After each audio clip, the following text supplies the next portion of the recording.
আবারও আক্রান্ত গণতন্ত্রের চতুর্থ স্তম্ভ সংবাদ মাধ্যমের প্রতিনিধি। বারবার গণতন্ত্রের চতুর্থ স্তম্ভ সংবাদ মাধ্যমের প্রতিনিধির উপর কেন আক্রমণ নামিয়ে আনা হচ্ছে, এই নিয়ে শুরু হয়েছে জোর জল্পনা কল্পনা। বিজেপির জোট রাজত্বে বারবার আক্রান্ত হচ্ছেন সংবাদ কর্মীরা। রাষ্ট্রবাদী সন্ত্রাসবাদীরা এবং দুর্নীতিবাজরা এই আক্রমণ সংঘটিত করছে বলে অভিযোগ উঠছে বারবার।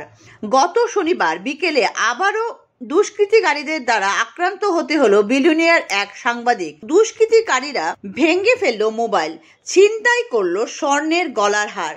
শুধুমাত্র সাংবাদিককে নয়, পথচারী পুরুষ, মহিলা ও শিশু সহ গাড়ি চালকের উপর আক্রমণ সংঘটিত করে বলে অভিযোগ।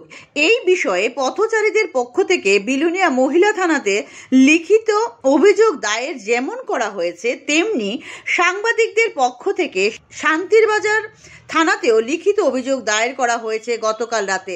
পাইখলার লক্ষণ পাল, রাজেশ পাল, আপন পাল সহ আরো কয়েকজন মিলে নাকি পাইখলা আমতলী এলাকায় আক্রমণের তাণ্ডব লীলা শুরু করে বলে অভিযোগ উঠেছে।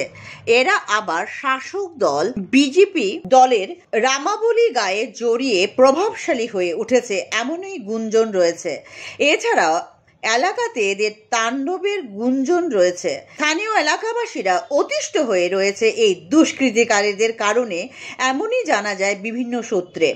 ঘটনার সূত্রপাত হয় বিলোনিয়া আমজাদ নগরের এক অটো চালকের সাথে। এই অটো চালকের কাছে 5,000 টাকা দাবি করে। অটো চালক 5,000 টাকা দিতে সক্ষম না হওয়ার কারণে মারধর শুরু করে। এই মারধরের ঘটনা সাংবাদিক রূপক দে উর্ফে সানু ক্যামেরায় বন্দি করতে মদমত্ত অবস্থায় দুষ্কৃতিকারী লক্ষণ পাল, রাজেশ পাল, আপন পাল সহ আরো কয়েকজন মিলে আক্রমণ সংঘটিত করে বলে অভিযোগ জানিয়ে থানাতে লিখিত অভিযোগ দায়ের করা হয়।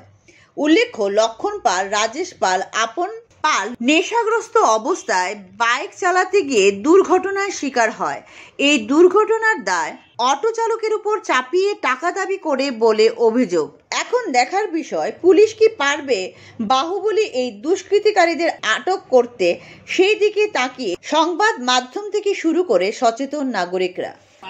আজকে দুপুরবেলা এই তো 2:30 বাজে, তো বিলনের কাজটা শেষ করে সেটা মনোবাজার যেতে লাগছিলাম। তো মনোবাজার যাওয়ার সময় পাইখলা ব্রিজটা ক্রস করছি, ব্রিজটা ক্রস করে টার্নিং এর মধ্যে পাইখলা আমতলী, জায়গাটার নাম তো আমতলী যেতে লাগছি। আর একটা বাইক আর অটোয়ে মোটামুটি একটা সংঘর্ষের মতো হয়েছিল। তো ওই জায়গাটার মধ্যে অনেক মানুষজন জ্যাম দেখে সেটা দাঁড়াইছিলাম। তো দাঁড়াইছি আর দেখি যে একটা বাচ্চা প্রচন্ড পরিমাণে কাঁদতেছে। তো জাইনের মাও মাটির করে বলে কাঁদতেছে। তো এইটা দেখে সেটা তো আমি অনেকক্ষণ দাঁড়াইছি। এরপর অটো যে ড্রাইভারটা আসলো, তারা তো ড্রাইভারটারে কিছু মদমত্ত অবস্থা যুবক আসলো, তারা মারধর করতেছে। তো আমি বললাম যে তোমরা বাচ্চাটাকে একটু ছেড়ে দাও, বাচ্চাটা তো হাসপাতালে নেওয়া খুব প্রয়োজন। তো এইটা করে সেটা হাসপাতালে পাঠাইছি। আমি বললাম যে সামনে পাইখলা হাসপাতাল আছে, পাইখলা হাসপাতালে নয়তো বা ইমিডিয়েটলি বিলিনি হাসপাতালে এর এডমিট করা। বাচ্চাটা 3 হইতে 3.5 বছর বয়স হলো। তো বাচ্চাটারে তারা ওই মদমত্ত যে যুবকটি আসছিল, তারা অটো ড্রাইভারের কাছে 5,000 টাকা ডিমান্ড করছিল। তো 5,000 টাকা দিছে না দীক্ষা। তো তারা এবার কিতা করছে, অটোটার জন্য আমি পাঠাই দিছি রুগডিলে এসে। এরপরে তারা আমাদের উপরে মারধর করছে। কিছু আমার সঙ্গে আমার ভাই আসছিল, আমার মিসেস আসলো, আবু আসলো। তো আমরা সবাই মারধর করছে। সঙ্গে আমাদের বিলোনিয়ার একটা স্থানীয় রিপোর্টার আসলো, হের নিজের উপর অ্যাটাক করছে। এরপরে তারা কোনো মতেই ছাড়ে না, মোবাইল টোবাইল ছিনে এলো, দেখা যাচ্ছে বাইকের চাবি দেখা যাচ্ছে, যেমন পাচ্ছে আমরা মারধর করছে। আবার পুনরায় আবার বিলোনিয়ার দিকে আইতেও দিতেছে না। পরে আমরা মনোবাজার হয়ে শান্তির বাজার হয়ে এসে তারপর এখন বিলোনিয়া মহিলা বিএসে আইসি।